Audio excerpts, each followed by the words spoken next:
Hey lady, welcome to the Postpartum on Purpose podcast. If we haven't met, my name is Anne Marie and I'm wife to James and mom to 4 beautiful kids, ranging from 9 down to 1 with one on the way. My hope is to help other women experience postpartum as a time of grit, growth, and grace. This is episode 51. Hi lady, I wanted to share my 5th birth story with you, and here's how it goes. If you've listened to episode, what would it be, 47, 48, I think, that I would have recorded around 38 weeks, I first thought labor was beginning then, but my daughter was born at 40 weeks, 5 days, so it was not. But when I was 40 and 4, early-ish in the morning, I had bloody show and lost my mucus plug and thought, okay, today or in the next 24 hours is the day. Terrific. Nothing actually got started until late that night. Around 9:30 or 10, I think. About 10, I asked my husband to call our friend who was going to stay with the kids overnight and just have her come sleep on the couch. I said, I'm not sure at what time we'll be going in, but I think it will be sometime tonight. And it just seems like it'd be easier and make more sense if she was already here and resting on the couch versus trying to call her at, let's say, 2:20 in the morning or something. So she came, got there on 10:30, I think. And for the next 2 hours, I timed my contractions. They were about every 5 minutes. First, James was timing them with me, and then he fell asleep. So I continued to time them. And when I'd had them for about 2 hours, just over, I woke him up and I said, hey, ordinarily I would not go in yet because they're just not strong enough. But I am now feeling them in my low back and vaginal cramping with each contraction, each tightening of the abdomen. And so let's go in because, as I mentioned previously, I was group B strep positive this pregnancy, and they wanted me to have 2 doses, preferably of antibiotics, before the baby was born. So I said, just to be on the safe side, let's head in. We called the doula on the way there and also the hospital to let them know we were coming. That's something that both my doula and the manager, when I spoke to her, and I think that was episode 48, maybe, talking to hospital administration, 47 to 48, before the birth, just to summarize how things had gone last time and see what needed to be done to make it a different experience this time around. So both the doula and the nursing manager suggested that we call when we were on the way in and ask if we could be assigned, if possible, if there was someone available, to a nurse who had a lot of experience with and a passion for unmedicated birth. So we did that, got to the hospital, walked in with James. It was funny because I told him, why are you going so fast? As we were walking in from the parking lot, and he said, no, why are you going so slowly? But once we got in and I got assessed in the exam room or like in triage, lady, the contractions just stopped. I mean, cold stopped. Now, they had slowed down a little bit while I was on the drive there, but I was still having them to the same intensity. But after I got to the hospital, they just shut off. It was like a water faucet shut off, like nothing. Now, they kept me. They said they would keep me because I was dilated to a 5 and I was 80% effaced. And I think it mattered, too, that I was not having continuous monitoring because if I had, they would have noticed she's not contracting. And I think they at some point probably would have sent me home, but that ended up being an unexpected blessing in the whole experience, that I was not having continuous monitoring. I was having intermittent monitoring like I'd had previously with my last birth. And that just means that you are getting baby's heart tones checked with a Doppler or with a regular machine, whichever one, but for about a minute every hour. And then I think at some point they transitioned to every half an hour. That looked great when the baby's heart rate was checked. And I did start out with an NST, a non-stress test, which is 20 minutes on the monitor with both the contraction monitor and fetal heart rate being continuously checked. And that was totally fine with me, honestly, because I had an appointment scheduled for later that day, which, spoiler, I didn't make it there. But I had an appointment scheduled, my 40-week appointment, because I was 40 and 5 at that point, and they would have done a non-stress test in the office at that time. So even though I didn't, think I necessarily needed it, it was totally fine with me to have it. Baby looked great, so they took me off the monitor at that time. Okay. So it was probably 3:30, let's say, by the time I got checked into an actual labor room, not in triage anymore. And my doula got things set up. She had twinkle lights. They were so nice. It was very dimly lit. I spent a couple of hours resting because, again, the contractions weren't happening. But I presumed they were going to pick up at some point. And day shift rolled around and the day shift nurse came in and said, "Are you contracting?" I said, "No, not really." But we tried all sorts of things as the morning wore on. There were different positions the doula encouraged me to try. I walked around with my husband. We got a step stool that the nurse grabbed for us from the operating room to do some asymmetrical movement, step up, step down. The doula did a massage and different types of touch that were just super helpful, very calming, but they didn't make contractions start. So by mid-morning, let's say, somewhere between 10 and 11, I told my husband, I have not had regular contractions since at least 1:30. You cannot make cervical change if you are not having contractions, so let's maybe talk about going home. And that was a discouraging thought to me because I was pretty sure that my contractions had stopped because I'd come into the hospital. And the question I had in my mind was, if I go home, will they start up again? But then will they stop again if I come back? And it was just a discouraging place to be. And that was on top of the fact that for the last 2.5 weeks at that point, I had been thinking off and on, oh, I think labor's about to start. Oh, and then it's not. Oh, I think it's about, and then it was nothing. All of that played into and rolled into the day. But I also know that some of it was related to being in the hospital and the fact that my body remembered how things had gone the time before with my son, who's now 22 months old. And the reason I know that is because I did a birth affirmations video on a YouTube channel in the middle of the morning. And one of the first affirmations that the lady guiding it said was something to the effect of, "My body and my baby are safe and will be well cared for." And I almost cried, lady, because I realized that my body did not feel safe there. My body did not feel safe there. Now, the important distinction was that it did not feel safe because of what it remembered, not because of the experience that I was having this time. Because the reason I'm calling this episode my positive hospital birth story is because it truly was. My wishes and my body's timeline were respected from start to finish by virtually every hospital staff member that I came into contact with. From the med student to the resident to the attending doctor who was on call, not my OB, but the attending, her partner who was there, my nurse on day shift, my nurse on night shift, every single person was respectful, considerate, kind, and patient with trusting the process, trusting me, and trusting my body. And that was a fundamentally different experience from start to finish than the last time I was there. But there's a book called something, I think it's The Body Keeps the Score. And I believe the main idea behind it is just that your body remembers when you have been in a stressful situation. It remembers when you go back, or if you are in circumstances that are similar. And I truly believe that was the case that day in the hospital.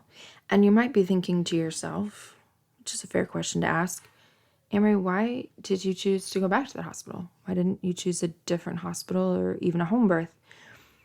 There was a really helpful and clarifying comment somebody left on Facebook when I posted on my personal Facebook page that the baby was born, and some really cool pictures that my doula had taken. And right after the baby was born, which obviously we'll get to that in a minute, but right after the baby was born, my doula took this incredible picture, and it looked, I think, for all intents and purposes, it looked like it could have taken place at home, like a home birth.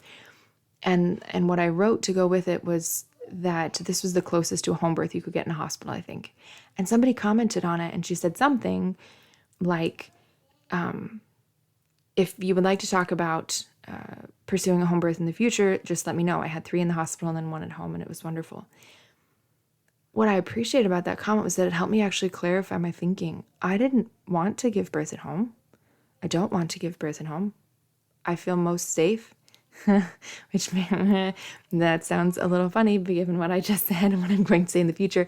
But I would like to be in the hospital in case something, God forbid, happens that needs a lot of intervention for myself or for the baby or for both.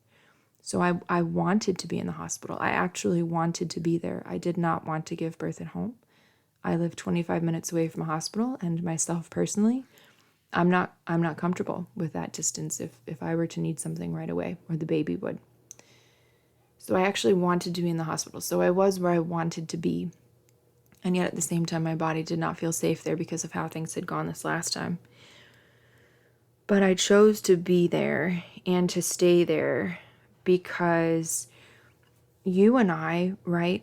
At least me, maybe I shouldn't speak for you, but I'm very familiar with what anxiety feels like. And anxiety feels like and tells you if something feels not safe, it is not safe. And you need to avoid it and go another way and do something else.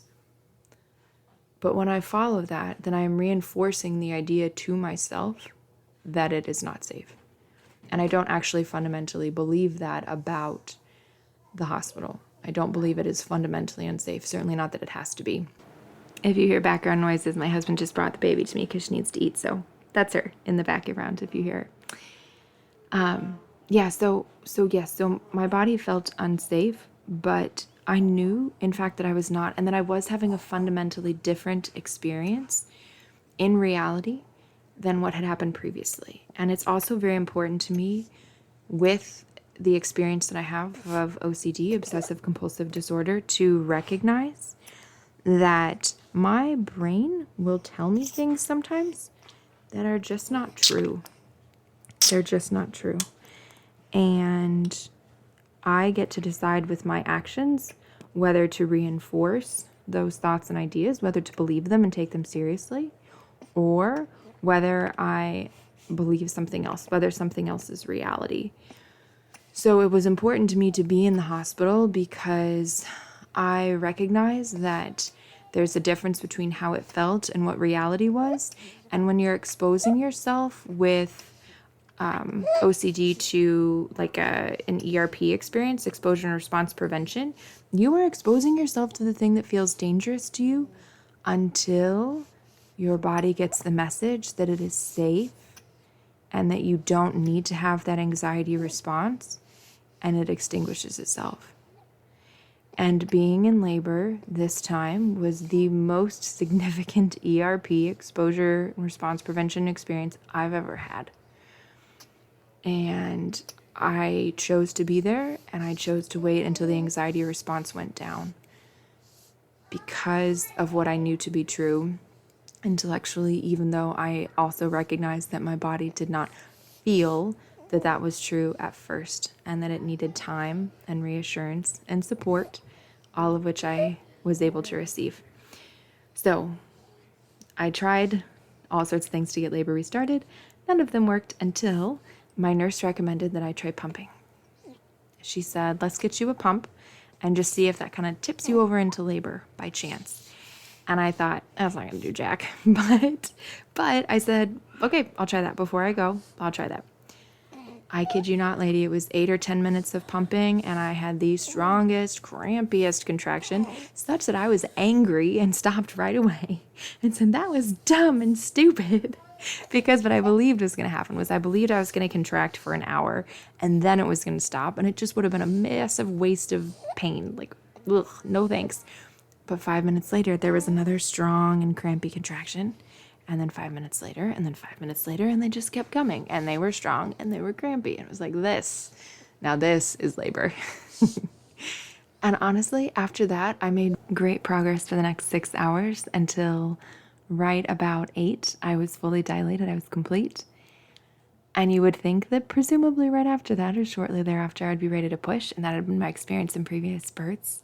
But that was not the case. My daughter did not come for almost 2.5 hours. She was born at 10:29 p.m. And truly, I believe that's because my body just did not feel safe enough to relax and allow the pushing to happen. The only times that I felt ready to push and started to bear down, like that involuntary bearing down that you do when you're starting to push the baby out, were on the toilet in the bathroom. And both my husband and the doula said, you cannot have the baby in the toilet. It needs to be in the room.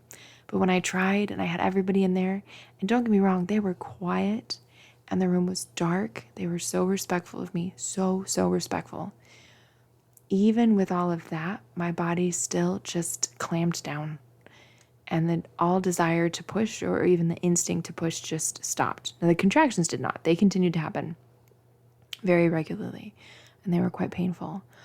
But the sensation of pushing was just not there. And it was really humbling for me, lady, to be truthful with you. It was really humbling because this is my 5th birth, right? Not even counting the miscarriage, but my 5th labor and birth experience. And you might think, she knows how to do this. And I thought that too. But the humbling part of it was I was not able to perform. I was not able to produce. It was not a triumphant, conquering sort of labor, especially in those last 2.5 hours. It was I'm waiting for my body to let the guard down enough for me to give birth. And I could not force that to happen or make it happen. It was simply something that we had to wait for.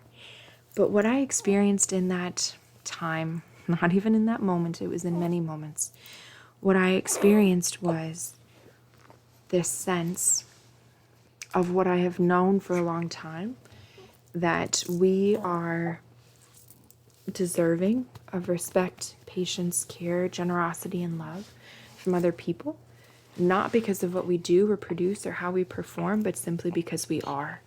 And in that time in the hospital, while I was waiting for my body's physiological anxiety to subside, to resolve, so that I could relax enough to give birth, to push her out, in that time, I received the support, the respect, and the kindness of my husband, my doula, and every single person in the hospital staff that interacted with me, even though I could not make myself do anything to earn those things.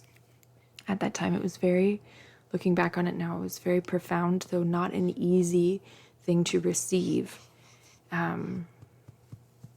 But looking back on it now, I see it. And Lisa Canning, who has twice as many children as I do and gave birth 2 weeks before I did to her 11th, I think, she put in a post about postpartum and some challenges at the end of it. She said, I'm not going to wrap it up by saying, and I wouldn't have it any other way. She said, but I will say that I recognize that it is all part of God's plan for my sanctity. And I would say that rings very true. That really resonates with me, with my experience with labor. I am not going to pretend to you that I want it or wanted it to go the way that it did. But I will simply say that I recognize that it was part of God's plan for my sanctity. So all of that is the very brief interlude or interim, not very brief, very long interim to being totally complete to when I pushed. The thing that changed right before I pushed is that my doula got for me an inflatable stool. I picture a stool as like a 3-legged stool. That's not what it was. It was like a little chair, but it was like a toilet in that it had kind of the U shape and then the cutout in the middle, so to speak. So it felt like sitting on a toilet. And I sat on it for 2 contractions. And the second contraction, my husband had been holding counter pressure every contraction for at least 4 hours, a very long time. Something about the way he was positioned behind me said he had to change how his hands were applying the pressure, and that he kind of tilted my pelvis a little bit. I don't know if that was part of it. I don't know if just the time had come. But I pushed my daughter out in one push, and she was all of a sudden here with us in the living and breathing world. She came out into my hands. I felt her head and shoulders slide into my hands, and the doula helped scoop her up onto my chest. My nurse just happened to be coming into the room at that time to check heart tones on her, and the doctor just happened to be behind her. So the nurse and the doula switched places very quickly after I gave birth to her, and the doctor had one glove on, and she grabbed the second one. And then everything, we got situated and got onto the bed at a certain point and checked bleeding and all of that. I did end up needing Pitocin. I had asked to not receive it at first. I wanted to see if the placenta would detach on its own and if bleeding would be reasonable just with latching, just with her doing skin to skin and latching. And that was just not the case. I had more bleeding than they were comfortable with. They wanted ideally less than 500 milliliters of blood loss. And with what they weighed of my pads and things afterwards, I was about 800. Generally, around 1,000 would be considered a postpartum hemorrhage, so I was not meeting that criterion, but I was bleeding more than they wanted. So I did get Pitocin through my IV, and then I also got a dose of what's called TXA, tranexamic acid, and that also can help with postpartum bleeding. And I didn't feel any negative effects of that I know of. So that, gosh, lady, that's the story. She's here now, and we're so grateful, and I'm probably going to do another guest episode next week to make things a little bit easier on myself, so all I have to do is the intro for it. And then the week after that, probably I'll do like a week 1 as a life of, or as a mom of 5 kind of a thing, just to give you some sense of that. But we're so grateful she's here, and I hope that our experience can be really encouraging for you if hospital birth is something that you're looking for.